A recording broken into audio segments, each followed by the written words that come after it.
All right. Thank you for tuning in to today's episode. It's episode number 18, maybe. We're getting off track a little bit, but I am so honored to have today's guest on. He has been a huge blessing in my life. He's impacted me in many ways, and I know you guys are really going to enjoy today's episode. His name's Steve Rich. Thank you, Steve, for coming on. Great to be here with you. Yes. Yeah. What a treat. Yeah. So we appreciate you coming on to the Amish Rebel podcast and just sharing with our audience. I know the audience is gonna love your story, and they're also gonna be interested in what you're working on and hopefully releasing here soon.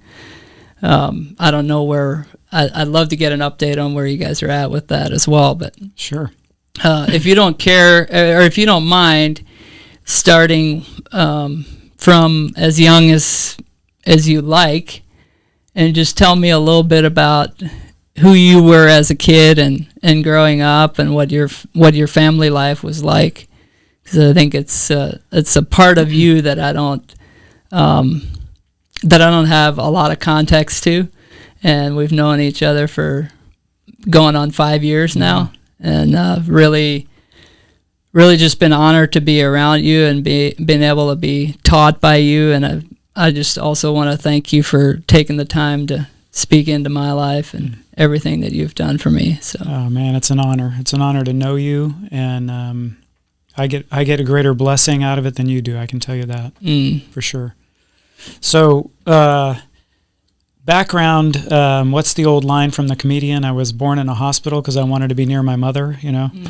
But born in Los Angeles, California, and my parents were very loving parents. My dad was a developer, builder. My mom was a stay-at-home mom. mom. Kidding. Mm-hmm. Yeah. So your dad was in construction? He developed single-family home properties and multifamily home properties and in Southern California, and we lived through some really, really great times of blessing, but also some very challenging times in California with the economy. And my dad was a hard worker, a devoted worker. He had grown up he was born in the late 1920s. He had grown up in remembered the Great Depression.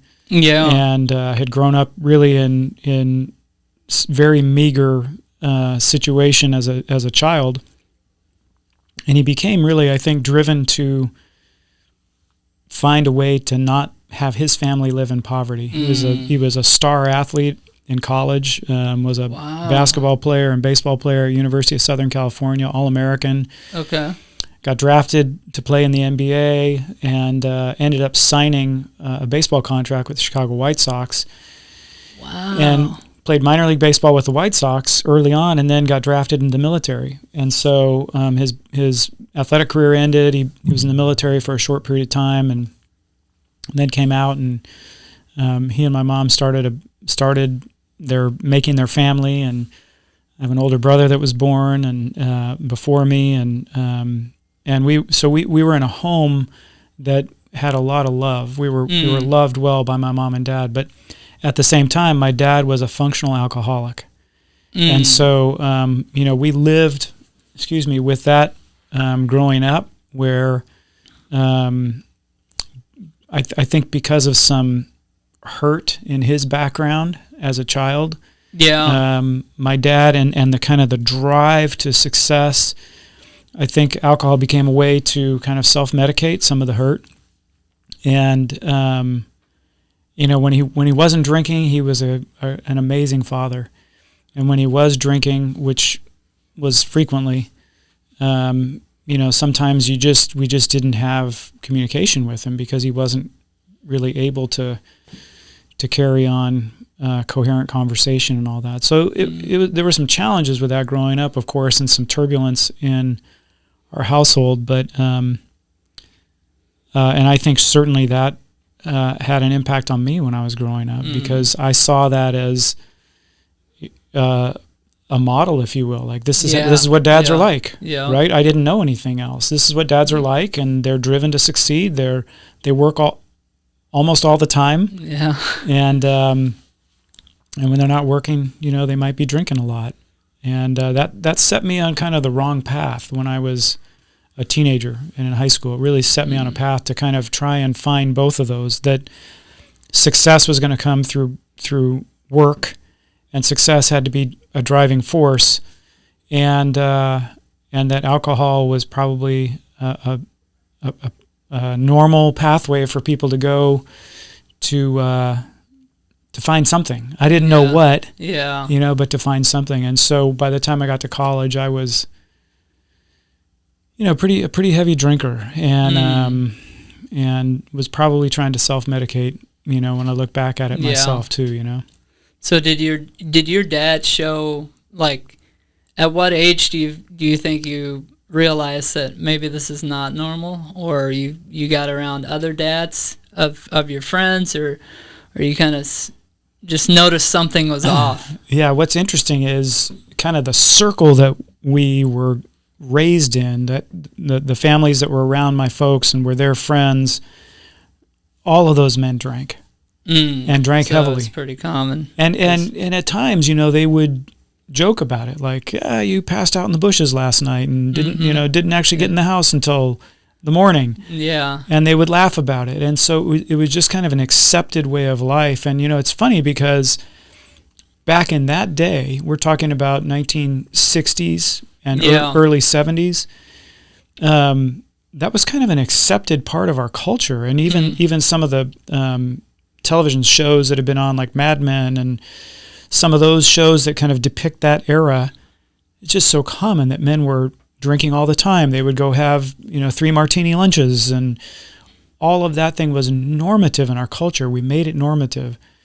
And it wasn't normative, and I think it was part of the reason why we had so many teenagers in the 60s and 70s who wanted to find some way of being a rebel, maybe not an Amish rebel, but a rebel, because I don't think they liked what they saw was going on with that part of the culture, and how their parents were disengaged or, were inebriated a lot of the time. So it really wasn't until college that it just started to become a problem for me, where my behavior wasn't good in terms of the way I treated people, treated myself, had destructive behavior when I was drinking, and knew that something had to change. And that was really kind of the moment of awakening. It really wasn't by seeing other dads as much as just feeling like, this isn't getting me anywhere, and I feel pretty empty. Yeah. Was it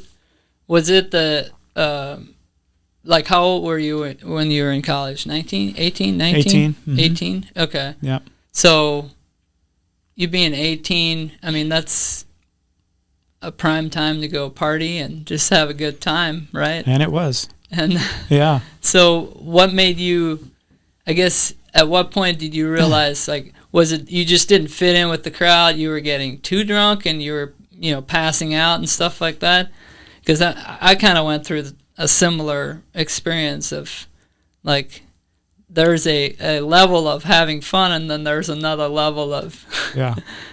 I think it was a couple of things that happened. One was I had set my heart and mind on the idea that I had to, so the success side of it, right? I had to check the boxes of these things that I thought were going to bring me happiness and fulfillment. Oh, okay. So I went to college and played baseball, played Division I baseball. I was on the dean's list.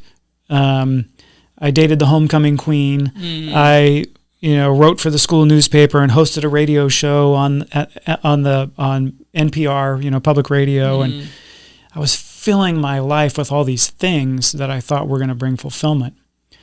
And at the same time, partying and drinking heavily, and at times passing out and waking up somewhere that I didn't remember how I got there. And so there was just this uneasy sense of, like, this stuff is not fulfilling me. And the more I drink, it doesn't make me feel any better, right? I just feel worse. Yeah.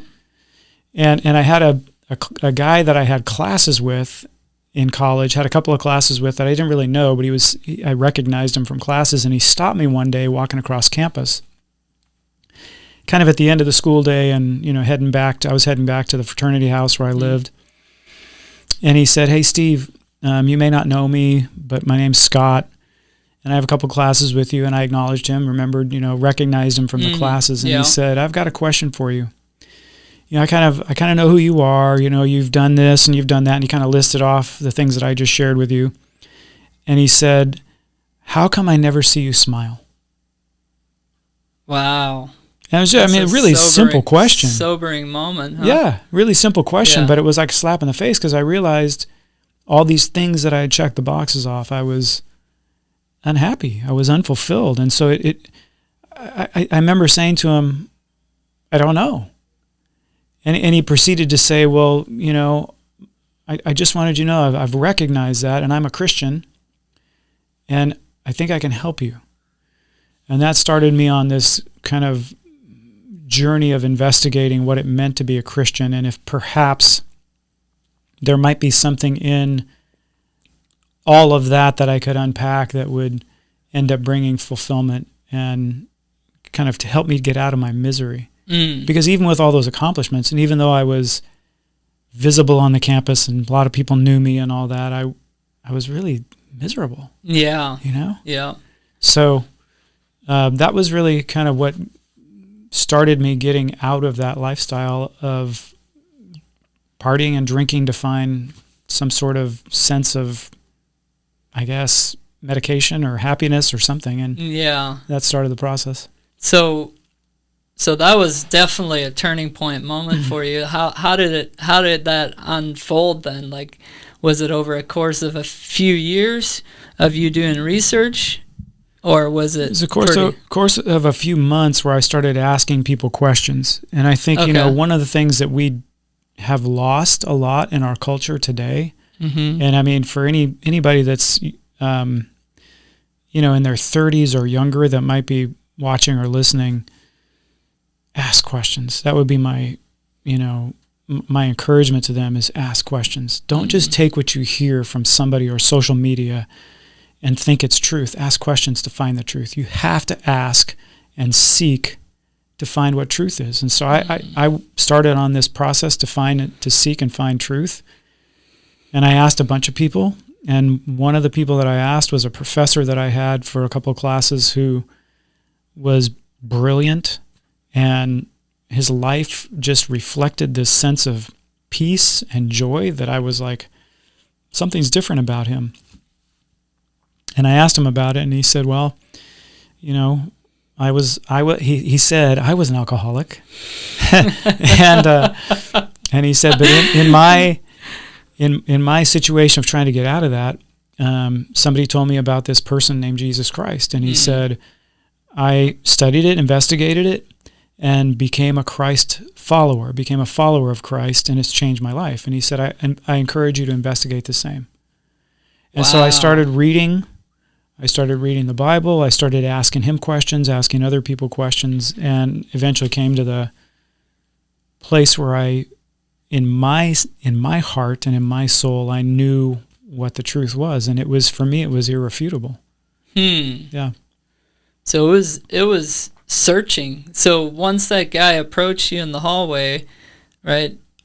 You said he came up and talked to you in the hallway. Then it was almost like you started looking for opportunities to find something else other than... Just wanted to explore and find truth, right? So I asked a bunch of different people. And, what was fascinating was the people that I had contact with or asked questions of who were not, I'm trying to think of the best way to phrase it, were not followers of Christ. There wasn't they didn't have a solid answer for me. It was, I think, or I feel, or something along those lines. But when I talked to people who genuinely were Christ followers, there was a knowing. There was an assurance. There was just a firmness in their soul. They knew this was the truth. And then, of course, again, as I studied on my own during that time of seeking and began to study more and more, it became very, very clear that was the source of truth, at least for me as well. Yeah. Yeah. Yeah, I can definitely just share a quick story of when I was going through that. I remember being in the midst of what I call misery now. I thought I was having fun, but I realized it's not very fun. And especially when people get hurt in the process. And so I was in the middle of that, and my Amish brother, my still only Amish brother to this day, he came up to me, and he had just joined the church. He had just began following all the rules and became baptized and all of that. And so he started telling me how wrong I am in the way that I'm living, because he heard, through my mom and dad, what I was into and what I was doing, and that I wasn't following the rules, and I was causing all kinds of issues in the church. And a lot of that came out of resentment for all the rules that they put on people, and they hold them accountable to, like the preachers and stuff like that. So he came up to me and he told me, like, you're going to hell the way that you're living. Like, I'm like, yeah, you're probably right. Yeah. But you know what else? I know that you're not going to the place you think you are either. Yeah. And there was something in me that knew that I wasn't living right, but I knew he wasn't living right either. I knew he thought he was living right. And I think that's, kind of to your point of, like, you didn't hear a solid answer from those other people. Yeah. It's because maybe they didn't have the security, so to speak. Like my brother, he didn't have a solid answer to give me. He just knew that what I was doing wasn't right. And I knew that too, but also knew, like, it didn't make sense to me that just because all of a sudden he's following the rules within the church to the best of his ability, now he's on his way to heaven. Like, that didn't make sense to me. And I wasn't searching for any relationship with God at that point in time. Nor was I. Yeah. I wasn't looking for that. But I think what was so fascinating to me, Enos, was in the people that I had conversations with who considered themselves followers of Christ, they would say to me, and these are people who, might have made a decision to follow Christ 2 years prior, or a year prior, or 6 years, or 10 years, or 20 years prior. So kind of this broad range of time frame. Yeah. How long they'd been Christ followers. But in every case, they said, everything I've read in the Bible that it's told me will happen in my life if I'm a follower of Christ, it's all come true. Wow. Like the promise that I will have peace and joy, the promise that He'll guide me and give me wisdom and direction, it's all happened. And when I talk to other people who were choosing alternative solutions to try and find fulfillment, they couldn't say that. They couldn't say that everything they thought was going to happen when they chose that pathway of enlightenment, or whatever you want to call it. It didn't all happen. Yeah. The promises weren't fulfilled, if you will, right? Yeah. So it's like at some point, the evidence demands a verdict for us, to make a decision. And for me, the evidence was overwhelming. The other thing that you mentioned is, hurting people. And I think, when we're at that age, especially, and we're seeking for enjoyment, and we want to party, and we want to have fun, and we want to engage in, for many of us, in sexual relationship, because we think that's going to bring fulfillment. And it ends up bringing brokenness, right? Yeah. And people are hurt, and they're, I dated this girl at the time who was the homecoming queen, part of that, check the box. And, there was so much there with that young woman who had such potential, and she was caught up in the same scene I was, and she had a cocaine issue. Oh my goodness. And as you probably know, cocaine does odd things to your personality when you're using cocaine, and so the relationship was like this back and forth of like losing my mind, and you just think about how many. I thought about often, how many of the guys I went to school with were involved in relationships like that, where they were just the relationship itself, which they thought would bring fulfillment to them, was just making them lose their mind, because it's back and forth and this and that. And once you engage in a sexual relationship, it changes the dynamics, of course. And so and I think it's sad that we have so many young people, not in this generation, I'm not speaking down to them, but in every generation. It was me and the people around me who are trying to find something that will make them feel better or feel fulfilled, but they end up losing a part of themselves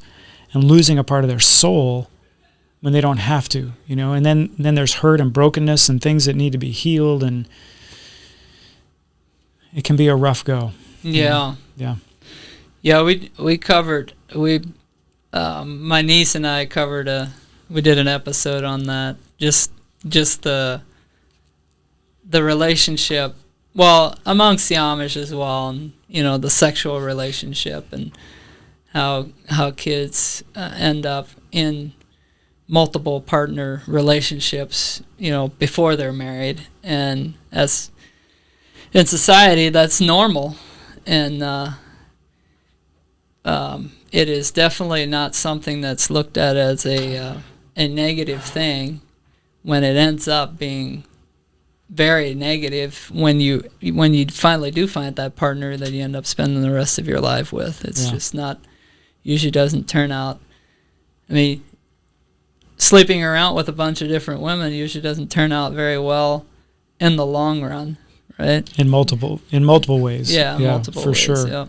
And I think you brought up a good point earlier too, about your brother and following the laws and following the rules. And we're kind of raised in a way, most of us are raised in a way to become rule followers. Yeah. Right? Yeah. And our parents do the best they can with what they have. And oftentimes, what I had to do with my dad was really fascinating. I didn't learn until I was married, late 20s, that my dad had been adopted as a child. No way. And my mom shared that with me and said, your dad was adopted as a child. His birth mom and dad were teenagers. They were poor. They didn't have the ability to raise a child, so they found a really good home for him. And they did. I didn't know my grandfather because he passed away when I was 2, but I knew my grandmother, and she was a loving, sweet, wonderful person who had given my dad a great home. But there was something about being adopted that just so deeply affected my dad. He never wanted to meet his birth parents. I think it affects everybody differently, right? And I think for him, there was such feelings of rejection that he part of what drove him to prove himself by success. Wow. And prove that he was worthy. Yeah. But he didn't want us to know because he was so ashamed of that. And so I think, my dad, it was easy as a child and as a teenager to look at him and point the finger at him and say, the alcoholism and all that kind of negativity that happened was his fault. But often, I heard somebody say once, we can't draw water from a well that doesn't exist. My dad's circumstances were shaped by the pain that he felt. And I think it's that way for so many parents. It doesn't excuse bad behavior in terms of abuse or those kinds of things. There's never an excuse for it. But there's a reason behind it. And I think sometimes understanding the reason can help us, even though we can extract ourselves from a situation that is unhealthy. But sometimes I think it helps us let our parents off the hook, if you will, and not hold unforgiveness against them. Yeah. Because that's where it affects us, right? But, back to your point about following the rules doesn't bring peace. It doesn't bring freedom. Yeah. Right? And that was one thing I learned when I understood what Jesus actually came to do was to provide freedom for us, not to enforce the law, but to provide grace and freedom with for all of us. And so we can't be rule followers because we'll never be able to follow every rule or every law. Yeah. Right? Yeah. We're fallible people. Yeah. And so I think that's part of the dissatisfaction that can come when you're trying to follow the law and the rules is, I can never get there. I can never, ever be an absolute rule follower because I'm gonna mess up. I'm gonna break a rule or break a law. It happens, So that just creates more frustration, I think. Yeah, it does, and that's that's the community that I came out of was just the strictest of the strict in trying to follow laws and rules. Yeah. I'm like, you guys, good luck with that. Yeah, good luck with that. I mean, they tried that in the Old Testament. Go read that, and you'll be able to see how that worked out. Yeah. It just didn't work out very well. But yeah, you said something about I had forgotten. I think you had told me that your dad was adopted, but that's pretty wild. Like being the son of someone that was adopted, like what would your advice be to me being a father of someone that's adopted? I know it's not quite the same thing, but if I could I think just what you guys do well is you demonstrate unconditional love to your children, and they know they're part of a family. They don't feel I've watched you with your kids. We've had your kids in our home. They don't feel different because they're not your biological children. And I think that's just crucial, right? I think my dad, the pain that he felt had to do with, I think, the stigma that he felt like I'm not accepted. Or I wasn't accepted by my birth parents. But as adoptive parents, continuing to love your children, that doesn't mean let them do whatever they want, right? Yeah. Love has definition to it. Yeah. But loving them unconditionally and letting them know that they're accepted and that they are every bit your children as your biological child would ever be. I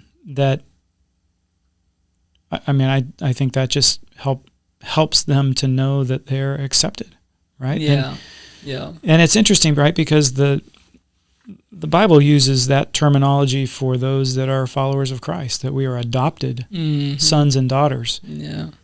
And there is certainly an understanding when you read the truth of the Scripture that we are unconditionally adopted and loved by the Father. So I think that's it. I mean, and you guys already do that.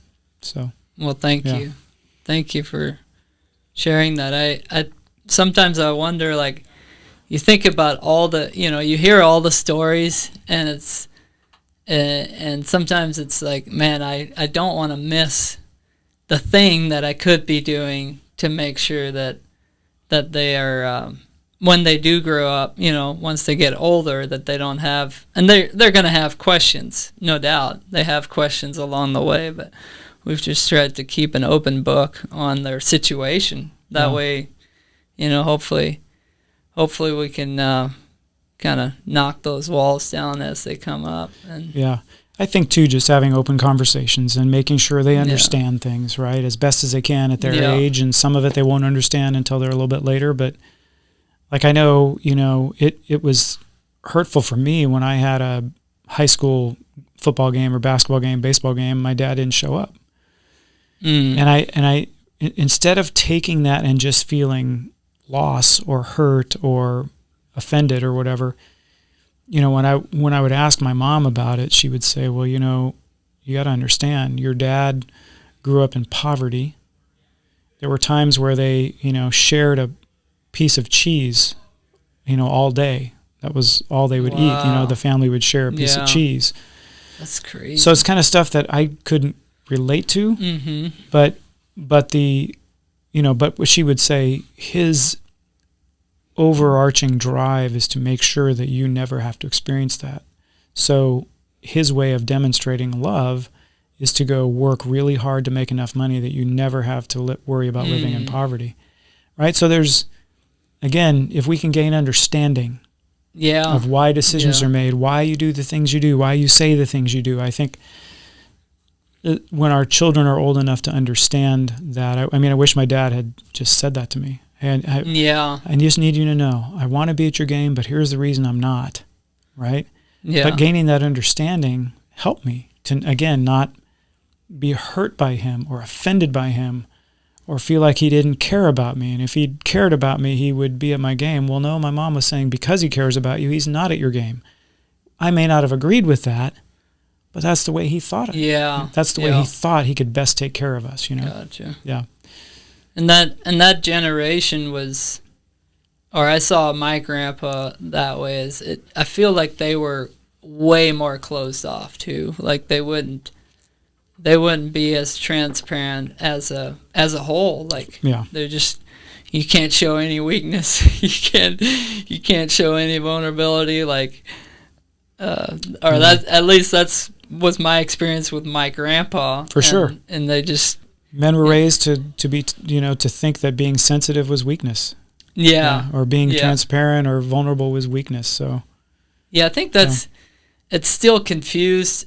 I still see it in some men to this day. Like, and I think it's maybe confusing to some guys because of, if I show some vulnerability, I'm a weak man. Yeah. And instead of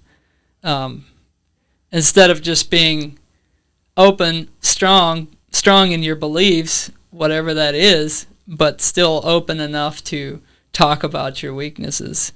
Yep, for sure. We do still have that in our culture, and unfortunately what's happened, I think, a lot with males, with men, is that they oftentimes kind of live in this in-between space. Mm-hmm. I want to be more loving and sensitive, but I also want to be strong. I don't want to be weak. And so there's almost this paralysis of not knowing how do I achieve being kind of both ideals. And it puts a lot of men, I think, in paralysis. And so they just, oftentimes the easiest thing is just to revert to what I know best, which is I'll just bury myself in work or whatever, so I don't have to deal with that. Yeah. Right? If I can just kind of ignore it, maybe it'll kind of go away, but it's not going to go away. And there is an ideal where I think men in this culture, I think it is the design for to be strong, to be heroic, to be noble, to be honorable, but also to be vulnerable, to be a servant, to be willing to share from the depth of our heart with our children and our spouse and others around us. And we just haven't had a lot of examples on that. And certainly if you look at Hollywood, we have no examples of that. Yeah. Right? Yeah. The men that are portrayed for us in Hollywood are, first of all, they're not real. Secondly, they don't give us that example of that mix of both ideals of being strong and also being a servant. So we don't see a lot of it in our culture. Yeah. So mostly what you see in Hollywood is the hero or the bad guy, right? I mean, you don't see much, or at least the movies I remember. I didn't grow up watching movies, or wasn't supposed to watch movies, but I did watch a fair amount of movies. And you were a rebellious Amish, weren't you? Go over to the neighbors and watch movies until way late in the night. But we did that, and what was interesting, when I got into my early 20s and got married, a lot of what I thought about marriage and about what it means to be a man was shaped out of those movies. Oh, Lord help you. Oh my goodness, was I up for a rude awakening. Yeah. I mean, one of the most common things you'll see in studio movies throughout history, well, throughout the last 30 years, 40 years, but today for sure, is the guy who is the protagonist of the story, maybe down on his luck, and maybe there's he's having a hard time right now. He's going through his challenge, and he meets a girl, and she's got compassion for him, and so they have this conversation. Oftentimes it's at a bar or someplace like that, but it can be anywhere. And one of them says, and usually it's the woman who says, "I just need to let you know that this isn't going to happen." And what she's referring to is we're not going to go to bed together, right? And then cut to the next scene, they're rolling around together in bed. And it's given another impression of what a man really is to our culture, and how little principles actually matter. Yeah. Or integrity matters, but what really matters is, can I get the girl? Yeah. Right? And in the old days, when I was growing up, the hero did get the girl, but it was much more integrous, I guess, in the way that it was done. And what the hero getting the girl was, they're going to go get married and spend their life together. Now it's something completely different. Yeah. It's just it's the chase. I mean, we're in a culture now where you could just swipe left or right, whichever one you choose. But it's also the chase it's the pursuit. Because men have a built-in mechanism we're wired to pursue, right? Yes, we are. I learned that from a great friend of mine. So thank you, Steve, for that. But you've helped me to understand really what it means to be secure in that, and also just the identity piece. You've done an excellent job in teaching me, and also all the other young men that are a part of that group, and young men that we don't even know that you teach, but just what it means to be a man of principle, and also a man with character, and a man that is secure. And I say that to say that if you're listening and you want to know more about that, just keep listening for the next 15 minutes here. We'll have some answers, because I would love for you to share what it means to be secure in who you are as a man, and then also walk in those principles. Yeah, the best you can. Like, I think about you, and when I first met you, you were pretty shy and quiet, and now you're hosting a podcast, and so, but it's all about growth. Yeah, right? It is about growth, and our lives are never meant to be stagnant, ever. And if we are stagnant at some point, we have to find and search for ways that we can get out of stagnation and grow. We're meant to be growing constantly until the end of our lives. We should be lifelong learners. We should be growing the rest of our lives until we take our last breath. And the problem is, I think sometimes when we get hurt, or something doesn't go our way, or we have trauma, or we have a catastrophic event in our lives, or terrible disappointment, or whatever it is, sometimes we stagnate in that place. And that's the time. There's time for healing. There's no question. There's time for healing, or refreshing, or restoration. But once the healing process has started, or the restoration process has started, we have to find a way to move forward and grow. And it doesn't mean you forget what happened to you. It doesn't mean you just kind of turn a blind eye to it, but you have to find a way to grow. And so much of what we just talked about, I think, has occurred with particularly men in our culture. It's not just men, but we were talking about men. Is something's happened, a relationship broke up, or something, their relationship with their dad wasn't good, or whatever it is, and they've stayed there and stagnated. And that's good. And you have to grow. You have to keep growing, and we're meant to grow. So, I think that's crucial for people, is to find something they can engage with that will help them in their growth. And we all need, we all need coaches. We all need mentors. We all need people to help us along. I did. And I'm not a big Star Wars fan, but the Star Wars trilogy, or not the trilogy, but the series of movies is, it's the classic storytelling mechanism, right? It's the good versus evil. Yeah. The protagonist has a coach. He's got a Yoda, right? Everybody needs a Yoda to help them to grow, to learn, to advance, and to heal, right?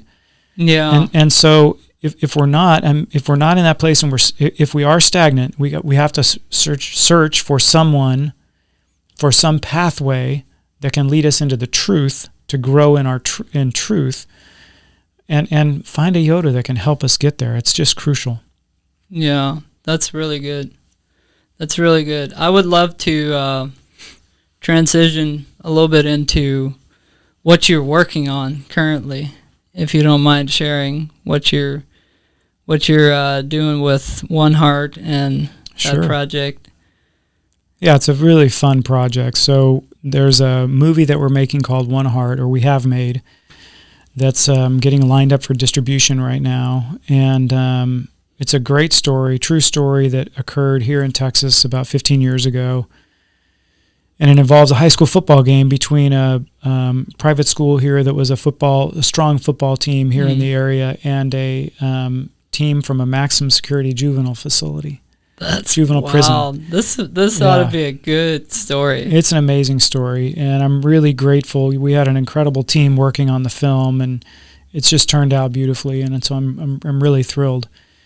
And the cool part about it is, when myself and a few others began to develop that story into a film years ago, we launched a nonprofit work to help kids in the juvenile justice system. So kids that are in prison, kids on probation, and help provide them with the tools and skills they need and the coaching they need to actually navigate life and have a second chance at life. And so that's been a work that I've been really blessed to have my hands on for the last several years. And we're watching these kids who come from very, very difficult backgrounds. Most often didn't know their father, or didn't have a good relationship with their father, oftentimes subject to physical abuse and all kinds of abuse in their home. Very little direction, born into poverty, growing up in neighborhoods that are crime-ridden, and they've made bad choices, and they know they've made bad choices, or maybe sometimes it's one bad choice. But our belief is that shouldn't disqualify them from the rest of their lives. That there is an opportunity for transformation and an opportunity for a second chance. And I think that applies to everybody. Yeah. Right? We all should have an opportunity for a second chance. Now, what we do with that opportunity is different, right? Yeah. Some of us may really take advantage of it. Some of us may squander it.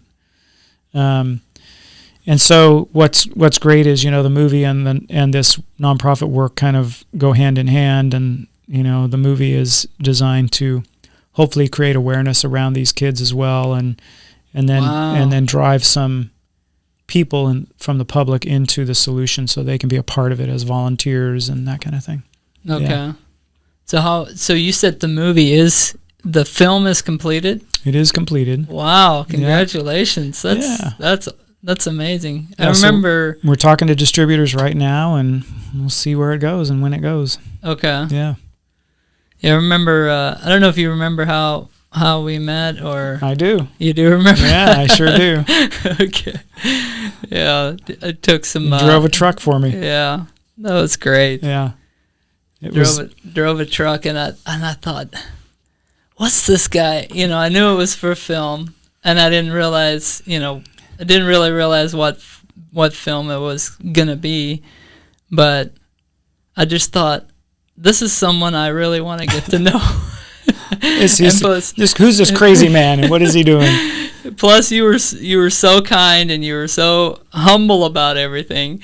And I remember asking you, like, I didn't want to pry too much, but I remember asking you some questions, and you were just so humble about everything. I thought, this guy is working on a lot more than he pretends to be, and so I appreciate that about you. Well, you were so gracious. I mean, to your audience, I was looking for some help. We had props and wardrobe and all this for the movie, furniture that was in a warehouse, or not a warehouse, but a storage place here in the Dallas-Fort Worth area, and it was looking for somebody to help put it in a truck and drive it to Georgia, where we were going to shoot part of the movie, and you raised your hand to do it, and so I think your name is in the credits in the movie, so you'll have to see it. Oh wow, I didn't know that.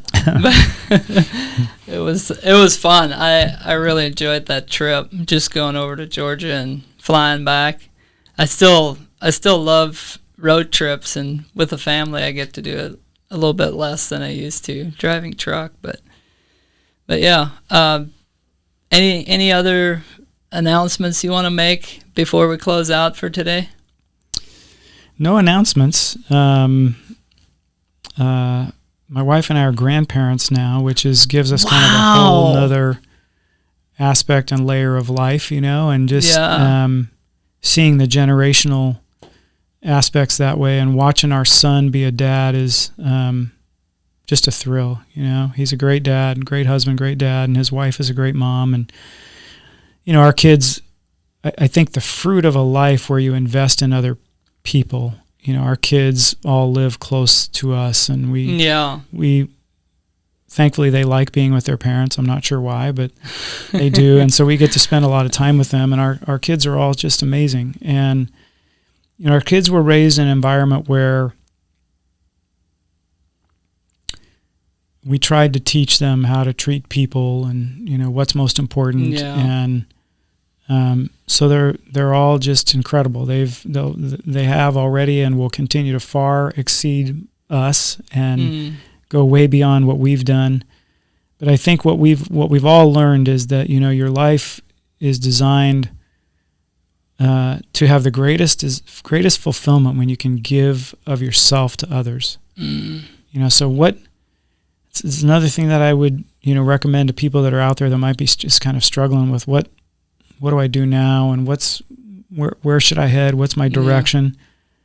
Find a way to give something to somebody. Whether it's give $10 to somebody that needs food, or buy them a sandwich, or whether it's give of yourself in a volunteer standpoint, or whatever it is. There's just so much that comes to you from giving, to in some way of yourself to others. And our kids are like that. They're givers. My son, I could talk about all of my kids, but my son was, even as a child, would have a friend over when he's 5 years old, and they'd be playing with toys, and he would notice.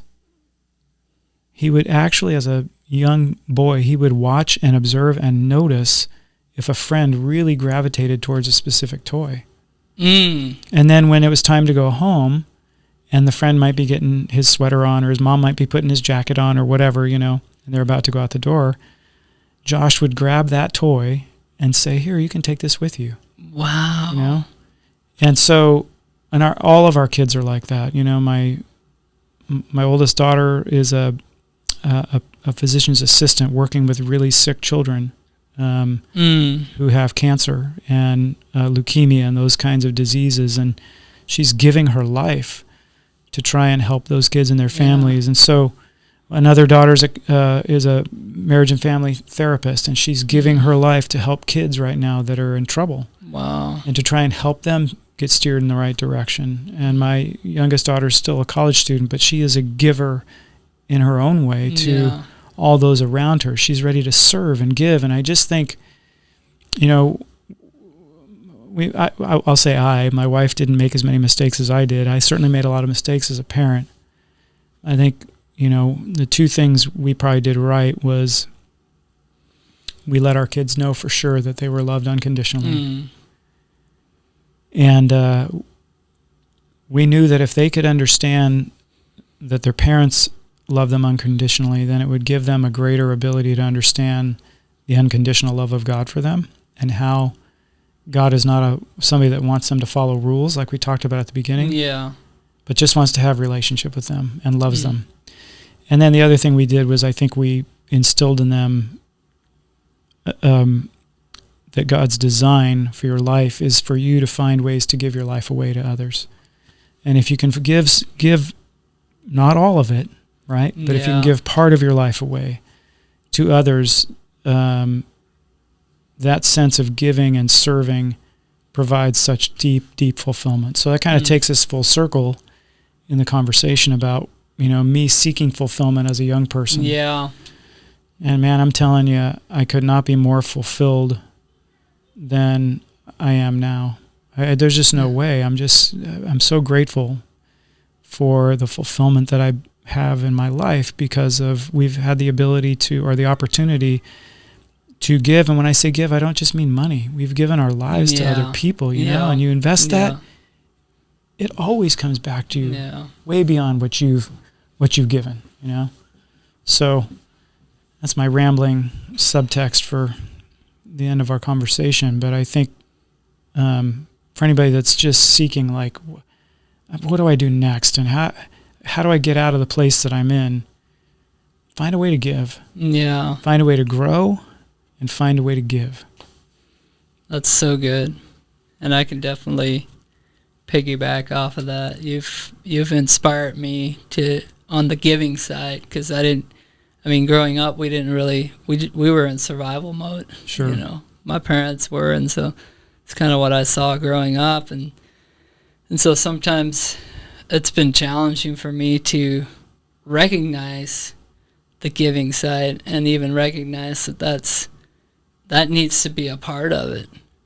And you've definitely been a huge inspiration in that, because I see you week after week just given to so many different people, including myself, and that is I see that, like, that's so fulfilling, and that's actually part of the inspiration for starting this podcast, is to give to the audience, like, hopefully help people grow personally and see some of these things. And so you are, man, you are. And I think what we need to come to realize is we're hardwired to give. We are.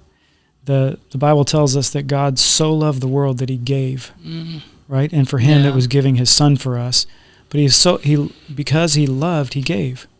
And we are wired to give. And so when we give, whether it's of our time or our talent or our treasure, right? Any one of those, when we give, it fulfills us, because we were created to give, to be givers, you know? And it can be any one of those ways, or all three of them. Or any combination of the above. But it's just so crucial to our emotional health too. In fact, there's all kinds of data that supports that. The people who give of themselves, whether it's monetarily or give their time, are happier people. They have more joy. That's good. Well, that's going to do it for today's episode. That flew by so fast, and we'll definitely have to have you back on if you're willing to do so. And happy to. So thank you again for coming and doing this.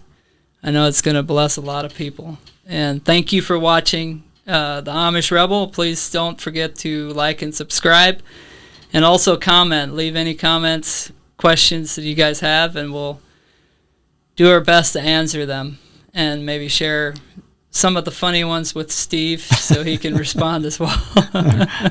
Looking forward to that. All right. That's it for today. See you in the next episode.